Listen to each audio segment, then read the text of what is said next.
October నెలలోని చివరి ఆదివారం సంస్కరణ ఆదివారంగా రిఫర్మేషన్ సండేగా ఆచరించడం పరిపాటి. ఇంతకు ముందే మీకు తెలియచేయబడిన విధంగా ఈ సంస్కరణ ఆదివారాన్ని ఈరోజు మనం సంఘంగా జరిపించుకోవడానికి దేవుడు తన కృప అనుగ్రహించాడు. ఈ విశేషమైన దినాన మనకు దైవవర్తమానం అందించడానికి దైవజనుడు శ్రీ పీటర్ శ్రీకాంత్ గారు MA/MD TGB రిటైర్డ్ మన మధ్య ఉన్నారు.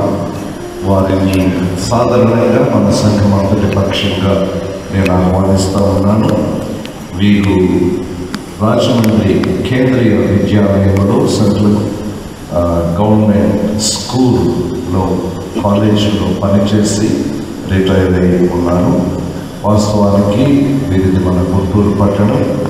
Reverend G.T. ప్రేమరాజ్ గారు ALCలో ప్రఖ్యాత లూథరన్ పాస్టర్ గారి కుమారుడు. మరి శ్రీకాంత్ గారు మన Lutheran model high school student, అలాగే SC కాలేజ్ స్టూడెంట్, అలాగే AL college of education student.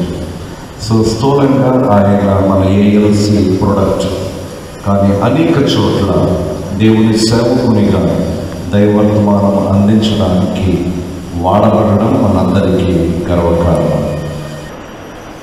ప్రభు అయినటువంటి యేసుక్రీస్తు నామములో సెయింట్ మాథ్యూస్ వెస్ట్ ప్యారిష్ సంఘ సభ్యులందరికీ కూడా శుభాలు తెలియచేస్తూ ఉన్నాను. అలాగే ఈ అవకాశాన్ని ఇచ్చినటువంటి సంఘ కాపరి రెవరెండ్ సతీష్ గారు, PCC మెంబర్స్కి, స్త్రీల సమాజం పెద్దలకు, సభ్యులకు, యవ్వనస్తుల సమాజానికి సంబంధించినటువంటి లీడర్స్, సండే స్కూల్ టీచర్స్ అందరికీ కూడా కృతజ్ఞతలు తెలియచేసుకుంటూ ఉన్నాను. నన్ను పాస్టర్ గారు ఆల్రెడీ ఇంట్రడ్యూస్ చేశారు. నేను చదివింది పెరిగింది అంతా గుంటూరులోనే. సెయింట్ మాథ్యూస్ నార్త్ ప్యారిష్ సంఘంలో నా బాల్యము, నా సండే స్కూలు, నా యూత్ గడిచింది. ఆ తర్వాత ఉద్యోగరీత్యా ఆయా ప్రాంతాల్లో తిరుగుతూ ఉన్నప్పుడు రాజమండ్రిలో సెయింట్ పీటర్స్ లూథరన్ చర్చ్ సభ్యునిగా 18 సంవత్సరాలు, అలాగే రాజమండ్రిలోని రక్షణాలయం అంటే సెయింట్ జాన్స్ లూథరన్ చర్చ్ అక్కడొక 5 సంవత్సరాలు, ప్రస్తుతము నా ట్రాన్స్ఫర్ని బట్టి ఇల్లు మారటం మూలాన గ్లోరియా డై లూథరన్ చర్చ్ సభ్యునిగాను కొనసాగుతూ ఉన్నాను. ఇదంతా ఎందుకు చెప్పాను అంటే, నా జీవితం అంతా కూడా బలమైనటువంటి లూథరన్ నేపథ్యాన్ని కలిగి ఉన్నాను. మా నాన్నగారు రెవరెండ్ G.T. ప్రేమరాజ్ గారు, ఆయనకి ఇప్పుడు 90 సంవత్సరాలు, ఇక్కడ కూర్చొని ఉన్నారు. For more than 40 years Lutheran church పాస్టర్గా ఆయన సేవలు అందించారు. కొన్ని గొడవలు వచ్చినప్పుడు ఒక మాస్టర్ గారు, LMP స్కూల్ మాస్టర్ గారు, ఆయన ఇండిపెండెంట్ మినిస్ట్రీ పెట్టుకొని నాన్నగారిని, ఎందుకండి ఈ గొడవల మధ్య నా దగ్గరకు వచ్చేయండి, CSI చర్చ్ మీకు ఒక మంచి హోదాని కల్పిస్తాను అని అన్నప్పుడు ఆయన అన్న మాట ఏంటంటే, I am born as Lutheran and I will die as Lutheran అని చెప్పారు. నేను లూథరన్గా పుట్టాను, లూథరన్ క్రైస్తవుడిగానే నేను మరణిస్తాను అనేటటువంటి మాట. మన లూథరన్ సంఘాల్లో ఉన్నటువంటి ఆర్డర్, ఆరాధన క్రమం మనకి ఎక్కడా కూడా కనపడదు. ఈ ఆంధ్ర ఎవాంజలికల్ లూథరన్ చర్చ్, ఇంకా మనకి సౌత్ ఇండియాలో, నార్త్ ఇండియాలో చాలా లూథరన్ చర్చెస్ ఉన్నాయి. ఈ లూథరన్ చర్చెస్ అన్నింటిలో కంటే కూడా మన AELC లార్జెస్ట్ చర్చ్, పెద్ద సంఘముగా ఉంటా ఉన్నది. ఇండియాలో మాత్రమే కాదు, ఆసియా ఖండంలో కూడా ఒక ప్రముఖ స్థానాన్ని ఆంధ్ర ఎవాంజలికల్ లూథరన్ చర్చ్ కలిగి ఉంది. చాలా గర్వంగా మనము లూథరన్స్ మీ అని చెప్పుకోవడానికి నేను చాలా ఇష్టపడతాను. ఎందుకంటే ఈ సంఘము స్థాపించబడ్డానికి, లూథరన్ సంఘము స్థాపించబడ్డానికి ఎంతోమంది సంఘ నాయకులు యూరోపియన్ కంట్రీస్లో కానివ్వండి, ఇండియాలో కానివ్వండి, అమెరికాలో కానివ్వండి, చాలామంది నాయకులు తమ జీవితాలను త్యాగం చేసినటువంటి సంగతిని మనము మర్చిపోకూడదు. ఈ సంస్కర్తల ద్వారా, అనేక మంది మిషనరీస్ ద్వారా ఒక గొప్ప ట్రెడిషన్ మనకి అందించబడింది. ఒక గొప్ప నేపథ్యం మనకందరికీ కూడా అనుగ్రహించబడింది. వీరి ద్వారా మన మధ్య దేవుడు చేసినటువంటి ఆశ్చర్య కార్యాలను మనం ఎన్నటికీ కూడా మర్చిపోకూడదు. మనం ఎంతో కృతజ్ఞులమై ఉండాలి. చాలా పండుగలు మనము ఆచరిస్తూ ఉన్నాం. చాలా డేస్ కూడా మనము ఆచరిస్తూ ఉన్నాం. Reformation day, gospel day July 31వ తారీఖున, ఇలాంటివన్నీ కూడా మనము ఆచరిస్తూ ఉన్నాం. నిర్గమకాండంలో దేవుడు మోషేతోటి ఒక మాట చెప్తాడు. ఈ పండుగలను మీరు ఆచరించేటప్పుడు, ఈ దినాలను మీరు ఆచరించేటప్పుడు వీటిని మీరు ఎందుకు ఆచరిస్తున్నారో ఆ సంగతిని మీ పిల్లలకు వివరించి చెప్పండి. మీ పిల్లలకు క్లారిటీ ఇవ్వండి. అలాగే మీ పిల్లలు వారి పిల్లలకు, ఆ పిల్లలు వారి పిల్లలకు ఈ సంగతులన్నీ కూడా పాస్ ఆన్ చేయండి, చెప్పండి. తరతరములకు ఈ కట్టడలను, ఈ ఆచారములను, ఈ నిబంధనలను పిల్లలకు, పిల్లల పిల్లలకు తెలియచేయండి. This rich heritage, these rich practices should be passed on from one generation to another generation. మన మధ్య చేసినటువంటి ఈ ఆశ్చర్య కార్యాలు తరతరాలకు కూడా వివరించబడాలి. ఈ చరిత్రని మనం మర్చిపోకూడదు. మన చరిత్రని మనం మర్చిపోతే మన ఉనికిని మనము కోల్పోతాం. ఒక హిస్టోరియన్, ఒక చరిత్రకారుడు అంటాడు, ఏమంటాడంటే, ఏ దేశమైతే తన చరిత్రను మర్చిపోతుందో ఆ దేశము తన మనుగడను కోల్పోతుంది. అలాగే ఏ సంఘమైతే తన చరిత్రను మరిచిపోతుందో ఆ సంఘము తన మనుగడను కోల్పోతుంది. A church which forgets its history loses its identity. Reformation డేని మనం ఎందుకు ఆచరిస్తున్నామో, గాస్పుల్ డేని మనము ఎందుకు ఆచరిస్తున్నాము, క్రిస్మస్ పండుగని మనం ఎందుకు ఆచరిస్తున్నాము, గుడ్ ఫ్రైడేని ఎందుకు ఆచరిస్తున్నాము, ఈస్టర్ పండుగని ఎందుకు ఆచరిస్తున్నాము, ఈ పండుగలన్నీ ఎందుకు ఆచరిస్తున్నాము అని మీ పిల్లలు అడిగినప్పుడు మోషే వాళ్ళకి ఎందుకు ఈ ఆచరించాలో స్పష్టంగా తెలియజేయి మోషే అని నిర్గమకాండంలో పదే పదే యెహోవా దేవుడు మోషేకి హెచ్చరిక చేస్తూ ఉంటాడు. సో ఎందుకు మనము ఈ రిఫర్మేషన్ డేని ఆచరించాలి, ఎందుకు మనము దీనిని ప్రతి సంవత్సరం జ్ఞాపకం చేసుకోవాలి? ఇదేదో కాకతాళీయంగా ఒక ప్రాక్టీస్ లాగా, ఒక ఆచారం లాగా కాకుండా వీటిని గురించినటువంటి స్పష్టత మనకి ఉండాలి. ఆ స్పష్టతను మన పిల్లలకు కూడా అందించాలి.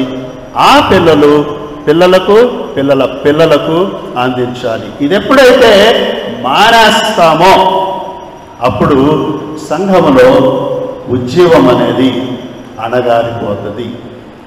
ఆల్రెడీ అటువంటి పరిస్థితుల్ని మనము చూస్తూనే ఉన్నాం. అది ఇంకా సంఘం యొక్క పరిస్థితులు ఇంకా ఇంకా దిగజారిపోకముందే ఒక్కసారి దేవుని సన్నిధిలో మనల్ని మనము సమర్పణ చేసుకొని మనము ఈ సెలబ్రేషన్స్ పట్ల భక్తిని కలిగి ఉండాలని దేవుని వాక్కు చేత హెచ్చరించబడతా ఉన్నాము. ఇంకొక మాట మీ ముందు ఉంచుతాను. సెయింట్ జెరోమ్ అని కూడా అంటారు. ఇంచుమించు 1700 సంవత్సరాల క్రితము ఆయన ఒక క్రైస్తవ మత సన్యాసి, బోధకుడు, పండితుడు.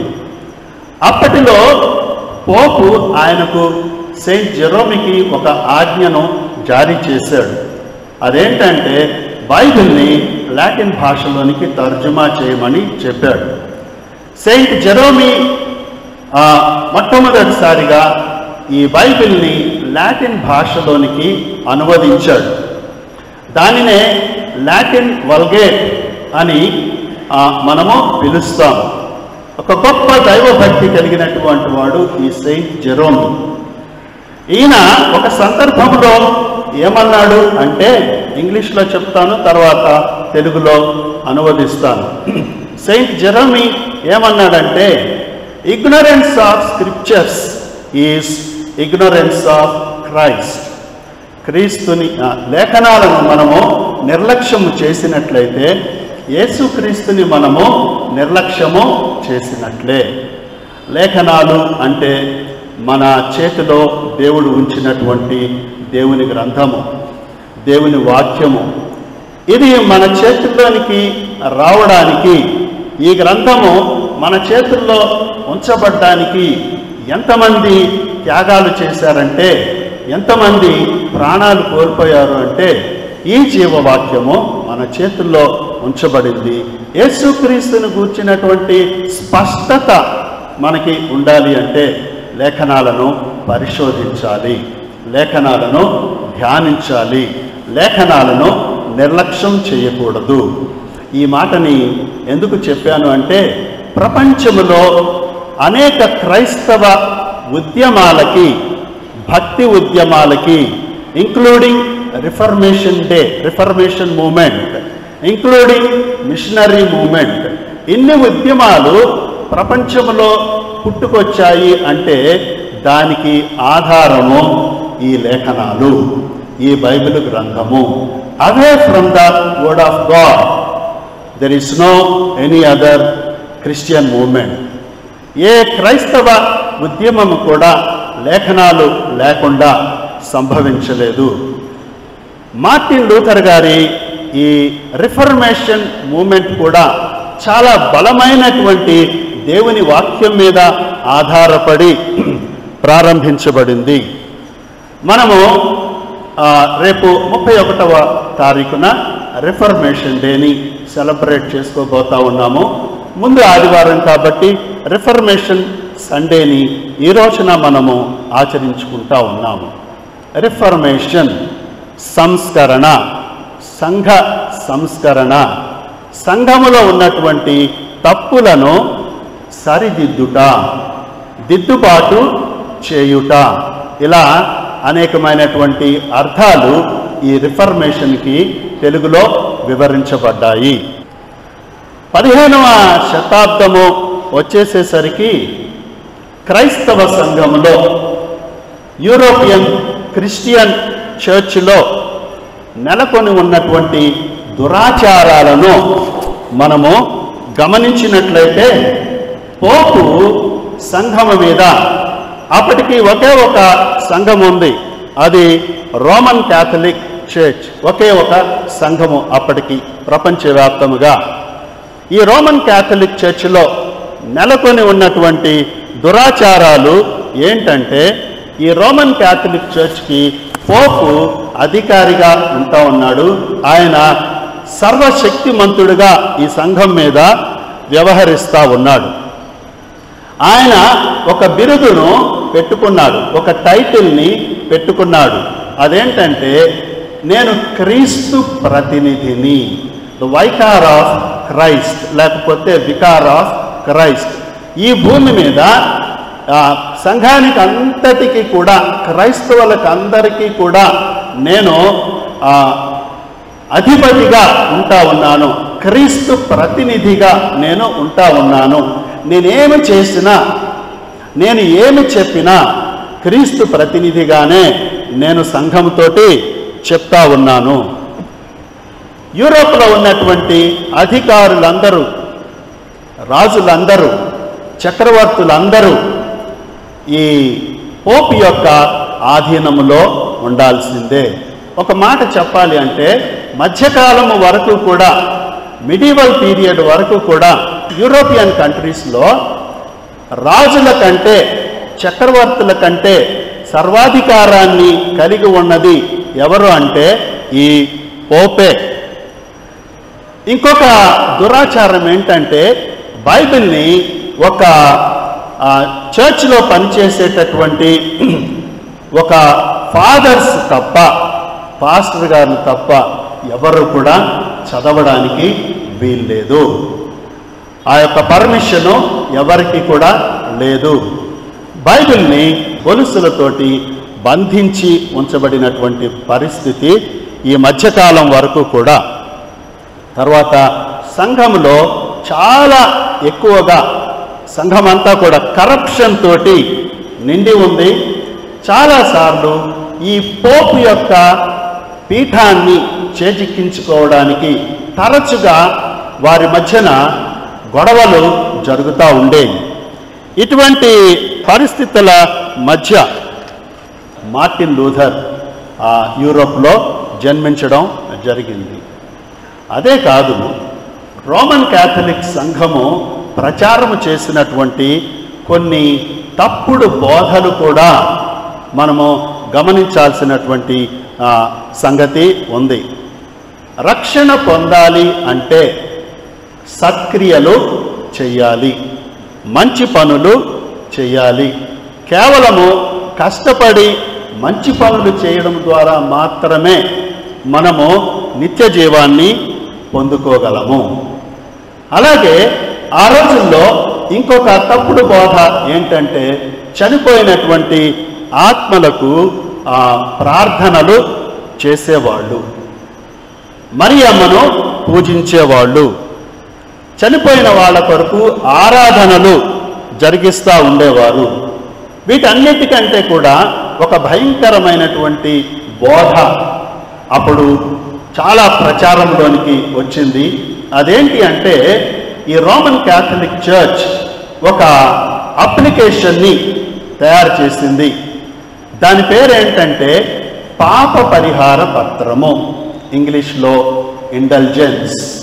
ఇండల్జెన్సెస్, పాప పరిహార పత్రాలు. ఎవరైనా పరలోక రాజ్యాన్ని స్వతంత్రించుకోవాలి అంటే, నిత్య జీవాన్ని స్వతంత్రించుకోవాలి అంటే ఈ పాప పరిహార పత్రాలు కొనుక్కోవాలి.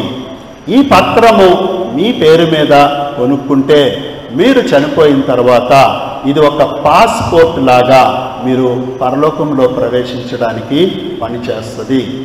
ఒకవేళ మీ పేరు మీద ఈ పాప పరిహార పత్రము లేకపోతే మీరు నరకానికి వెళతారు అనేటటువంటి ఒక తప్పుడు బోధను ప్రచారంలోనికి తీసుకుని వచ్చారు. అంత మాత్రమే కాదు, ఇంకొక తప్పుడు బోధ కూడా ఏంటంటే ఆల్రెడీ ఈ పాప పరిహార పత్రాలు రాకముందే మీ పితరులు, మీ బంధువులు, మీ బిడ్డలు ఎవరైనా చనిపోయి ఉంటే వాళ్ళు ఎక్కడున్నారో మీకు తెలియదు కదా, నరకంలో ఉన్నారో పరలోకంలో ఉన్నారో మీకు తెలియదు కదా. కాబట్టి చనిపోయిన వారి పేరు మీద కూడా మీరు పాప పరిహార పత్రాన్ని ఆ పేరు మీద మీరు కొన్నట్టయితే ఒకవేళ వాళ్ళు నరకంలో ఉంటే ఆ నరకంలో నుండి పరలోకానికి ప్రమోషన్ పొందుతారు అనేటటువంటి ఒక తప్పుడు బోధను తీసుకొని వచ్చారు. అలాగే పర్కేటరీ అనే ఒక తప్పుడు బోధ, ప్రక్షాళన అంటే చనిపోయిన వారి ఆత్మలు పరలోకానికి వెళ్లకుండా ఇంకొక స్థలానికి చేరుకుంటాయి. ఆ స్థలానికి రోమన్ క్యాథలిక్స్ పెట్టిన పేరేంటంటే పర్గేటరీ. అక్కడ కొంతకాలము చనిపోయినటువంటి పరిశుద్ధుల ఆత్మలు ఉంటాయి. అక్కడ పరిశుద్ధులు మళ్ళా వాళ్ళకి బోధను చేసి వాళ్ళను పరిశుద్ధులుగా తీర్చిదిద్ది అప్పుడు అక్కడ నుండి పరలోకానికి వాళ్ళని పంపిస్తారు. It is an intermediate place between death and heaven అనేటటువంటి బోధను తీసుకొని వచ్చారు. ఈ బోధలన్నీ కూడా బైబిల్ గ్రంథములో లేనటువంటి బోధలు, దుర్బోధలు, ఇంగ్లీష్లో హెరసీస్ అంటారు, తప్పుడు బోధలు. అటువంటి తప్పుడు బోధలతోటి నిండి ఉన్నటువంటి క్యాథలిక్ చర్చ్ 15th century ADకి చర్చ్లో ఐరోపా దేశంలో ఉన్నటువంటి సంఘాలలో నెలకొని ఉన్నటువంటి ఒక దుర్భరమైనటువంటి పరిస్థితి ఇది. అవన్నీ కూడా క్రైస్తవులు నిజమే అనుకుంటున్నారు. పోపు ఏది చెప్తే అది నిజమే. ఇక్కడ నిలబడి ఫాదరు ఏది చెప్తే అది నిజమే. ఒక చర్చి అధికారి ఇక్కడ నిలబడి ఏది చెప్తే అది నిజమే అని నమ్ముతూ వచ్చారు. ఎందుకంటే వాళ్ళకి లేఖనాలు అందుబాటులో లేవు.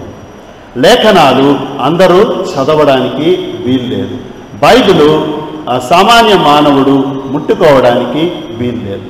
అందుకనే ఇటువంటి దుర్బోధలు ఎంతగానో ప్రచారంలోనికి తీసుకొని వచ్చారు. అటువంటి పరిస్థితుల మధ్యన మార్టిన్ లూథర్ నవంబరు 10వ తారీఖు 1483వ సంవత్సరంలో జర్మనీలోని ఐసిల్బెన్ అనేటటువంటి ఒక గ్రామములో జన్మించడం జరిగింది. గమనించండి, ఈయన జన్మించింది నవంబర్ 10వ తారీఖు. నవంబర్ 11వ తారీఖున ద వెరీ నెక్స్ట్ డే తల్లిదండ్రులు, తండ్రి పేరు హన్స్ లూథర్, తల్లి పేరు మార్గరెట్ లూథర్. లూథర్ అనేది ఇంటి పేరు, అందుకనే Martin Luther. Very next day 11వ తారీఖునే చలికాలంలో, యూరోపియన్ కంట్రీస్లో నవంబర్లో చలి అనేది ఎలాగుంటుందో మీకు తెలుసు. అటువంటి చల్లని ఉదయకాలాన ఆ చిన్న బిడ్డని, ఒకరోజు బిడ్డని తల్లిదండ్రులు ఇద్దరు కూడా పట్టుకొని ఒక 3 మైళ్ళ దూరంలో ఉన్నటువంటి ఒక దగ్గరి పట్టణానికి వెళ్ళి అక్కడ ఒక సంఘములో ఆయనకు బాప్తిస్మము ఇప్పించడం జరిగింది. కారణం ఏంటంటే ఆయన ఎంత స్ట్రాంగ్ భక్తుడు అంటే, తండ్రి నా బిడ్డ బాప్తిస్మము లేకుండా ఒక్కరోజు కూడా ఉండడానికి వీల్లేదు అని చెప్పేసి ద వెరీ నెక్స్ట్ డే ఆ బిడ్డను తీసుకొని వెళ్ళి ఆ చలిలో ఆ బిడ్డకి బాప్తిస్మం ఇప్పించడం జరిగింది. అయితే మార్టిన్ లూథర్ గారు ఎంతో భక్తిగా తల్లి యొక్క ప్రార్థనల మూలాన భక్తి మార్గంలో పెరుగుతూ వచ్చాడు. దేవుని పట్ల చాలా సెన్సిటివ్గా ఉండడం నేర్చుకున్నాడు. ఆయన 17th జూలై 17వ తారీఖు 1505వ సంవత్సరంలో చాలా చిన్న వయస్సులోనే సన్యాసాన్ని స్వీకరించి మఠములో చేరి ఈ వేదాంత విద్యను అభ్యసించడం మొదలుపెట్టాడు. ఆయన MA డిగ్రీని కంప్లీట్ చేసుకున్నారు, బ్యాచిలర్ ఆఫ్ డివినిటీని కంప్లీట్ చేసుకున్నారు, డాక్టర్ ఆఫ్ డివినిటీని కూడా కంప్లీట్ చేసుకున్నారు. ఈ రోమన్ క్యాథలిక్ చర్చ్లో బోధింపబడినటువంటి ఆ బోధలన్నిటినీ, సత్క్రియలన్నింటినీ చాలా నిష్ఠతోటి లూథర్ గారు ఆచరిస్తూ వచ్చేవారు. ఎందుకంటే లూథర్ గారికి నిత్య జీవము పట్ల, మోక్షము పట్ల అమితమైనటువంటి ఆసక్తి ఉండేది. దేవుని యందు అమితమైనటువంటి భయభక్తులు కలిగి ఉండేవాడు. ఎలాగైనా సరే మోక్షాన్ని పొందుకోవాలి, నిత్య జీవాన్ని పొందుకోవాలి. అది పొందడానికి ఎన్ని సత్క్రియలు చేయాలో అన్ని సత్క్రియలు కూడా లూథర్ గారు తన జీవితంలో అలవాటు చేసుకున్నారు. చాలా రెగ్యులర్గా ఆ క్యాథలిక్ మాస్లో ఆయన పాల్గొంటూ ఉండేవారు. చాలా రెగ్యులర్గా హోలీ కమ్యూనియన్ తీసుకుంటూ ఉండేవారు. మనకి రోమన్ క్యాథలిక్ చర్చ్లో ఒక అలవాటు ఉంది. అక్కడ ఒక క్యాబిన్ ఉంటుంది, వుడెన్ క్యాబిన్. ఆ క్యాబిన్ అవతల ఫాదర్ కూర్చొని ఉంటే సంఘస్థుడు వచ్చి తన పాపాలను అక్కడ ఆ ఫాదర్ దగ్గర ఒప్పుకోవాలి. ఎందుకంటే పాపాలను యేసుక్రీస్తు దగ్గరకి రిప్రజెంట్ చేసేది ఆ ఫాదర్ అనేటటువంటి ఒక అలవాటు. దాన్ని కన్ఫెషన్ అంటారు. లూథర్ గారు చాలా రెగ్యులర్గా ఆ చర్చికి వెళ్ళి తన పాపాలను ఆ ఫాదర్ దగ్గర కన్ఫెస్ చేసుకుంటా ఉండేవారు. 1510వ సంవత్సరంలో చర్చి పని మీద ఆయన రోమ్ వెళ్ళడం జరిగింది. రోమ్లో పిలాతు మెట్లు అనేటటువంటి మెట్లు ఉన్నాయి. అక్కడ 28 మెట్లు రోమా పట్టణంలో కట్టబడ్డాయి. వాటికి పిలాతు మెట్లు అని పేరు పెట్టారు. ఆ పిలాతు మెట్లు ఏంటంటే యేసుక్రీస్తు తీర్పు నిమిత్తమై గబ్బతా ఆ తీర్పు మందిరానికి వెళ్ళడానికి యేసుక్రీస్తు ఎక్కి వెళ్ళినటువంటి మెట్లు పిలాతు మెట్లు. ఈ రోమన్ క్యాథలిక్స్ ఏమని ప్రచారం చేశారంటే అక్కడ యెరూషలేములో ఉన్నటువంటి ఆ పిలాతు మెట్లని, ఆ 28 మెట్లని ఒక దేవదూత తీసుకొని వచ్చి రోము పట్టణములో ప్రతిష్ఠించింది అని ఒక ప్రచారం చేశారు. చాలామంది భక్తులు ఏం చేసేవాళ్ళంటే దేవుని వాక్యం తెలియదు కాబట్టి మోకాళ్ళ మీద ఆ మెట్లను ఎక్కుకుంటూ వెళుతూ ఒక్కొక్క మెట్టు మీద ప్రార్థన చేసుకుంటా వెళ్ళేవాళ్ళు. మరి ఈ బోధల్ని చాలా నమ్మాడు కాబట్టి లూథర్ గారు కూడా ఈ పిలాతు మెట్లు ఎక్కుతూ కన్నీటితోటి ప్రార్థన చేసుకుంటూ ఆ 28 మెట్లను కూడా ఎక్కినటువంటి పరిస్థితిని లూథర్ యొక్క జీవితంలో మనము చూస్తాము. చాలా సక్రియలు మోక్షాన్ని సంపాదించుకోవడం కోసం మనం కూడా చేస్తూ ఉంటాం. ఈ సత్క్రియలన్నీ కూడా లూథర్ గారి జీవితంలో సమాధానము అనేవి తీసుకొని రాలేదు. చనిపోతే నేను ఎక్కడికి వెళ్తాను, పరలోకానికి వెళ్తానా, నరకానికి వెళ్తానా, ఆ పీస్ ఆఫ్ మైండ్ ఆయనకి లేకుండా పోయింది. నిరంతరము దేవుని వాక్యాన్ని ధ్యానిస్తూ ఉండేవాడు. ఒకరోజు ఆయన రోమీలకు రాసినటువంటి పత్రికను ధ్యానిస్తూ ఉన్నారు. ధ్యానిస్తూ ఉన్నప్పుడు రోమా 1:17లో ఉన్నటువంటి వచనము ఆయన హృదయాన్ని తాకింది. పరిశుద్ధాత్మ దేవుడు చాలా బలముగా ఈ వాక్యం ద్వారా మాట్లాడడం, లూథర్ తోటి మాట్లాడడం జరిగింది. ఆ వాక్యము ఏంటంటే నీతిమంతుడు విశ్వాస మూలముగా జీవించును. The just shall live by faith. ఆ తర్వాత రిఫర్మేషన్ వచ్చిన తర్వాత నేపథ్యంలో ఒక 5 బోధలు వచ్చాయి. Faith alone, grace alone, scripture alone, మాత్రమే విశ్వాసము ద్వారా మాత్రమే, లేఖనాల ద్వారా మాత్రమే, కృప ద్వారా మాత్రమే. సో నీతిమంతుడు విశ్వాస మూలముగా by faith alone one can inherit the eternal life. కేవలము విశ్వాసము ద్వారా మాత్రమే ఒకడు నిత్య జీవాన్ని సంపాదించుకోగలడు. Salvation is by faith alone. Martin Luther garu చాలా కదిలించబడి ఎంతో కన్నీరు విడిచి దేవునికి తన జీవితాన్ని సమర్పించుకున్నాడు. ఇంతకాలము మార్టిన్ లూథర్ గారు నమ్ముతా వచ్చింది ఏంటంటే సత్క్రియల ద్వారా మోక్షాన్ని మనం పొందాలి. మోక్షాన్ని పొందాలి అంటే చాలా కష్టపడాలి.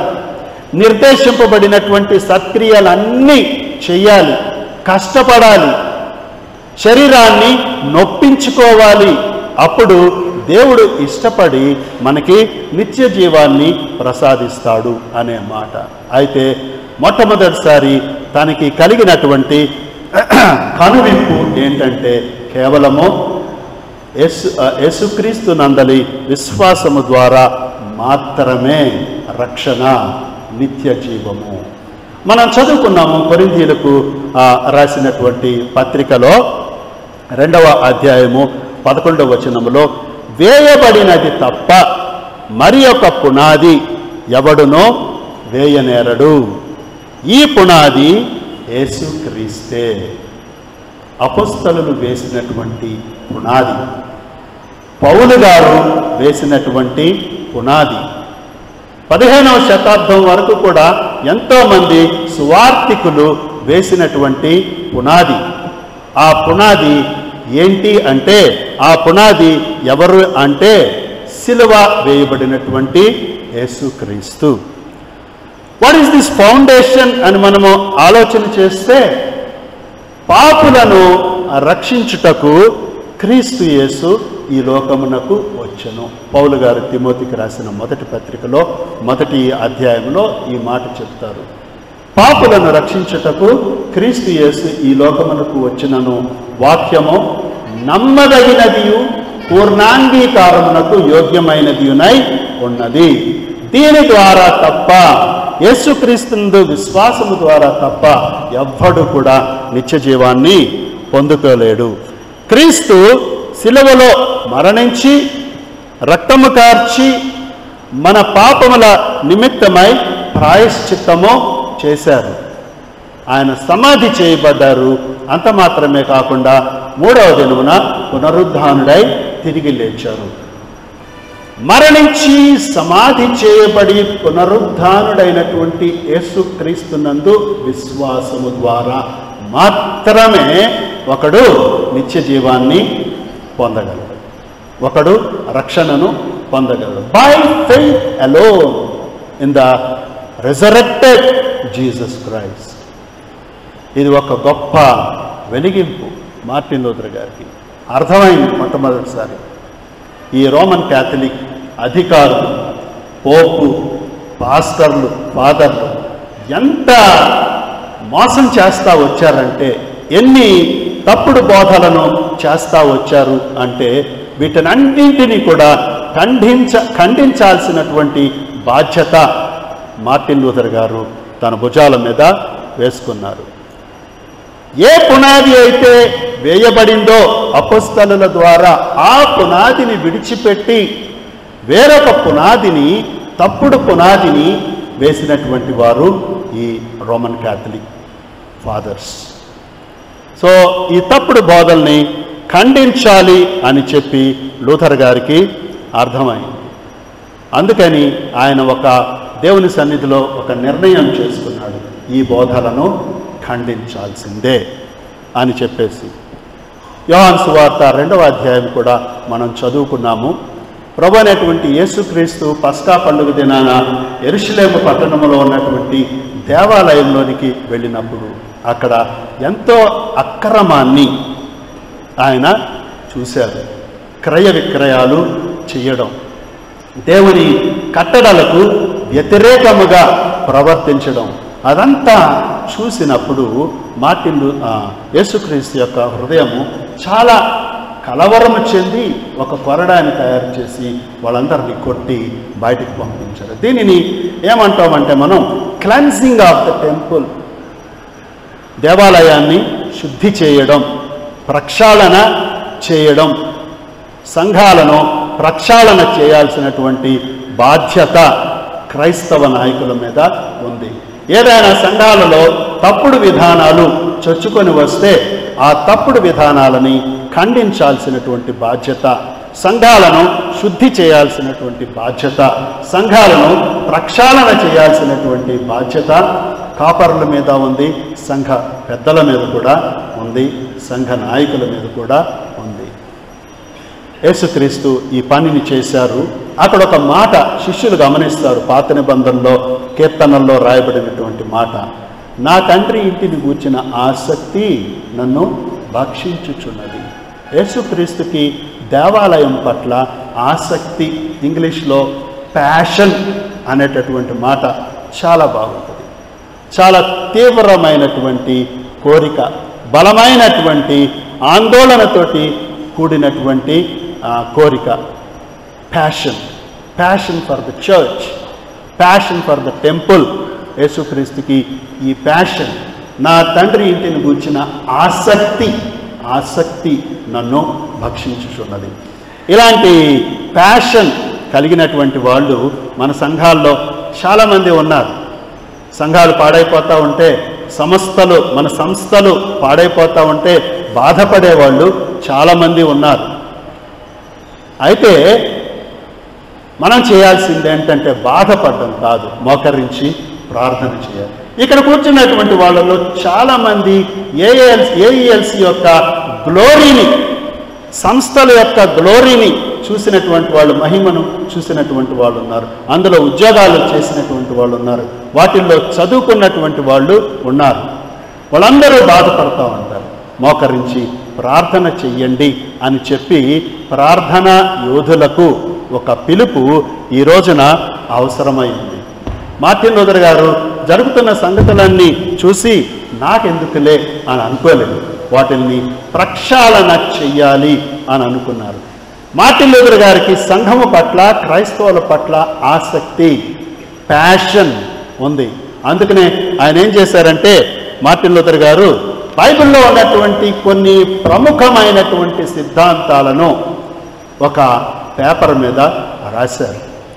95 సిద్ధాంతాలను ఆయన ఒక పేపర్ మీద రాశారు.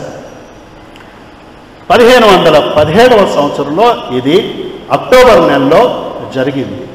రాసిన తర్వాత ఆ పేపర్ని ఆయన ఏం చేశారంటే, దీన్ని మనం ఇంగ్లీష్లో 95 థీసిస్ అని చెప్పుకుంటూ ఉంటాం. 95 సిద్ధాంతాలు రాసిన తర్వాత పోప్ లియోకి ఆయన దాన్ని పంపించాడు. మీరు చేస్తున్నటువంటి తప్పుడు విధానాలను నేను ఖండిస్తూ ఉన్నాను. బైబిల్లో ఏముందో, మీరేం చెప్తున్నారో ఈ 95 సిద్ధాంతాలకు మీరు జవాబు ఇవ్వండి.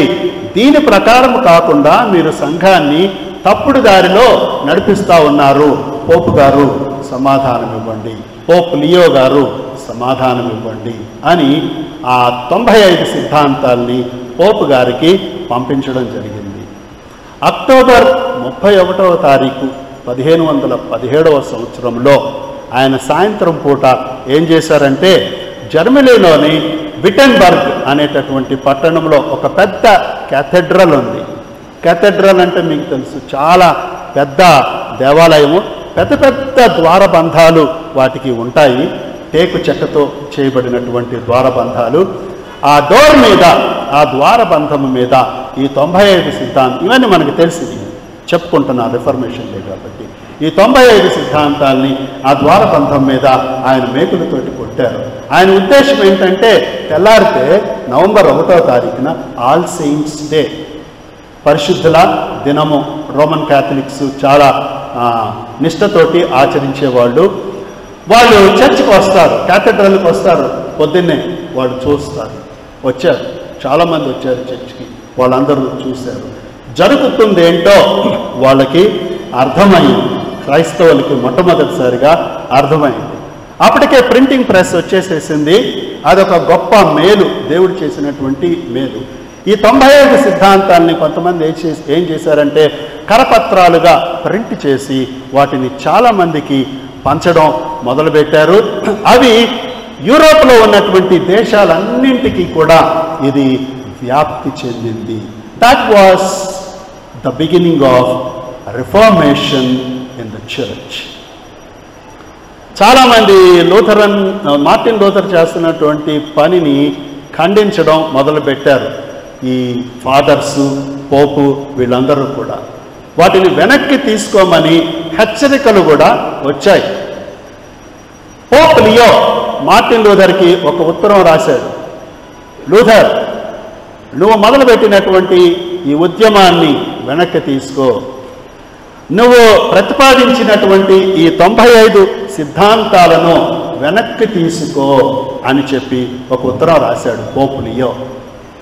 ఈ 95 సిద్ధాంతాల్లో ఉన్నటువంటి సారాంశము ఏంటంటే, 3 పాయింట్స్లో ఈ పాప పరిహార పత్రాలు అమ్మడం అనేది చాలా తప్పు. అలాగే రెండవది, పర్కేటరీ మీద పోపుకి అధికారము లేదు. మూడవది, ఈ పాప పరిహార పత్రాలను అమ్మడము ద్వారా అసలు రక్షణ అంటే ఏంటో క్రైస్తవులకి తెలియకుండా భ్రమలో పడి రక్షణను పూర్తిగా కోల్పోయేటటువంటి ప్రమాదం ఉంది. ఈ 3 కూడా ఈ 95 సిద్ధాంతాల్లో ఉన్నటువంటి సారాంశం. వాటిని వెనక్కి తీసుకో అని పోపు రాస్తే అంగీకరించలేదు మార్టిన్ లూథర్ గారు. తర్వాత రోమా చక్రవర్తి మేబీ చార్లెస్ V, ఆయన కూడా ఒక ఉత్తరం రాశాడు. మార్టిన్ లూథర్ గారికి ఏమని రాశాడంటే, నువ్వు ఒక మీటింగ్కి, ఒక కౌన్సిల్కి అటెండ్ అయ్యి ఆ కౌన్సిల్లో నీ 95 సిద్ధాంతాలను గూర్చినటువంటి సంజాయిషి ఇవ్వమని చెప్పి ఆయన ఉత్తరం రాసినప్పుడు మార్టిన్ లూథర్ గారు ఆ మీటింగ్కి అటెండ్ అయ్యారు. అటెండ్ అయినప్పుడు ఎంపరర్ ఏం చేశాడంటే, ఎంపరర్ చార్లెస్ V చక్రవర్తి, చార్లెస్ 5వ చక్రవర్తి, ఆయన కూర్చోబెట్టి మాట్లాడాడు, నీ సిద్ధాంతాల్ని వెనక్కి తీసుకో అని అన్నప్పుడు మార్టిన్ లూథర్ గారు చెప్పినటువంటి ఒక బలమైనటువంటి మాట ఏంటంటే, ఇంగ్లీష్లో, నేను దాన్ని తెలుగులోనే చెప్తాను. నా హృదయము, నా మనస్సాక్షి దేవుని వాక్యం చేత బంధించబడ్డాయి. దేవుని వాక్యానికి నా హృదయము, నా మనస్సాక్షి బందీగా అయిపోయింది. నేను ఏ అధికారానికి కూడా భయపడను. ఒకవేళ దేవుని వాక్యము నన్ను, నా మనస్సాక్షిని ఒప్పింపచేస్తేనే తప్ప పోపు అధికారానికి నేను భయపడను, చక్రవర్తి అధికారానికి నేను భయపడను. ప్రభువా, నువ్వే నాకు సహాయం చెయ్యి. ఆమేన్.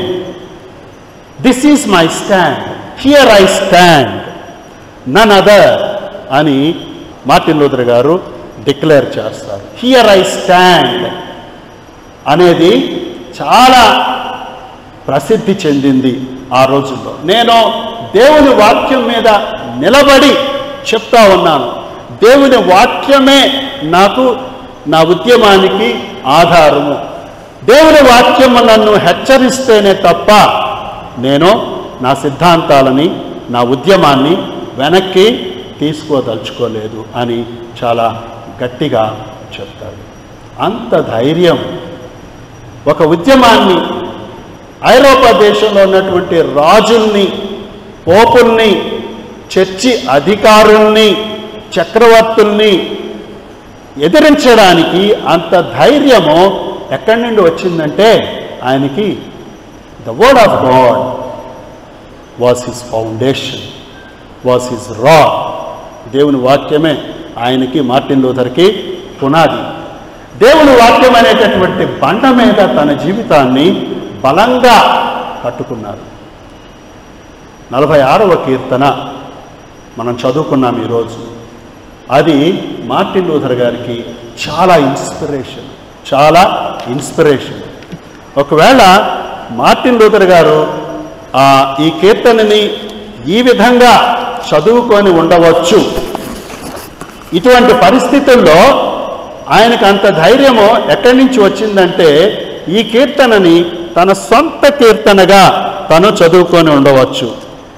దేవుడు నాకు ఆశ్రయమును దుర్గమునై ఉన్నాడు, నాకు ఆపత్కాలములో ఆయన నమ్ముకొనదగిన సహాయకుడు. ఒకవేళ భూమి మార్పు చెందొచ్చు, పర్వతాలు సముద్రంలో మునిగిపోవచ్చు, జలములు ఘోషించవచ్చు, ఆ పొంగుకి పర్వతాలు కదలవచ్చు, నేను భయపడను. సైన్యములకు అధిపతియగు యెహోవా నాకు తోడై ఉన్నాడు, యాకోబు యొక్క దేవుడు నాకు ఆశ్రమై ఉన్నాడు. ఇంగ్లీష్లో చాలా చక్కగా ఉంటుంది. Whatever the situations may be, I will not be shaken. My faith will not be shaken. My foundations will not be షేకెన్.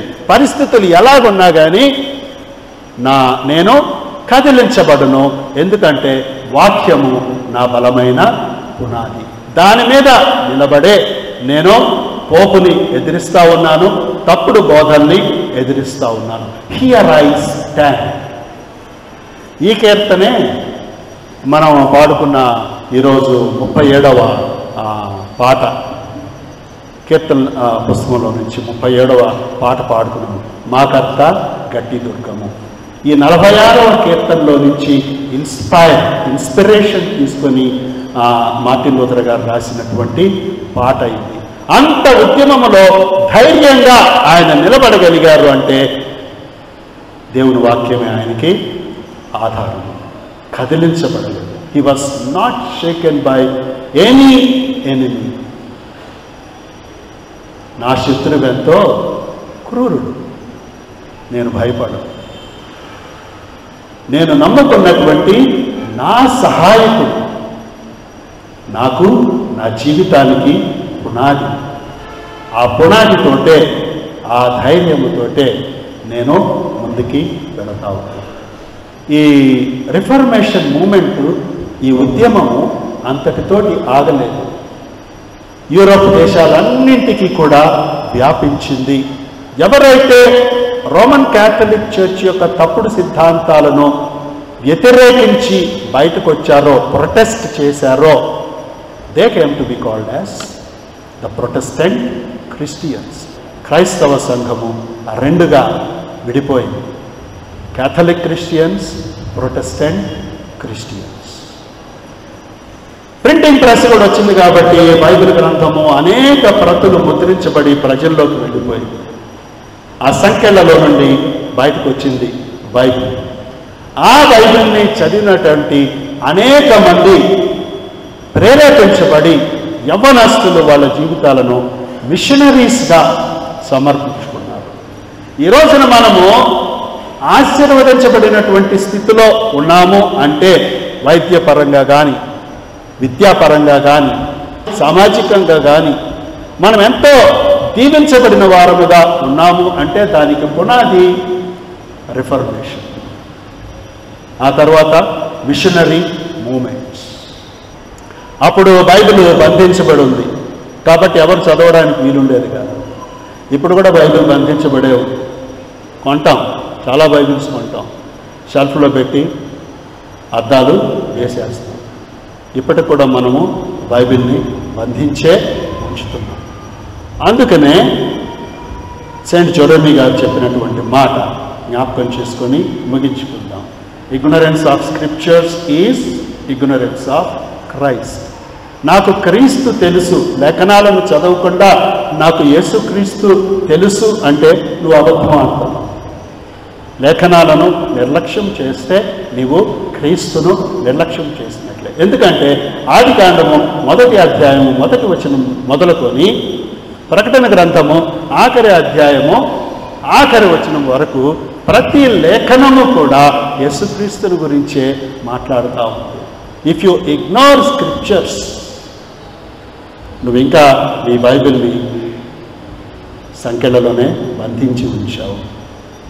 తెరుద్దాం, దేవుని వాక్యాన్ని పునాదిగా వేసుకుందాం. సంఘాల కోసం, మిషనరీస్ మనకు అందించినటువంటి సంఘాల కోసం, సంస్థల కోసం కన్నీటితోటి ప్రార్థన చేద్దాం.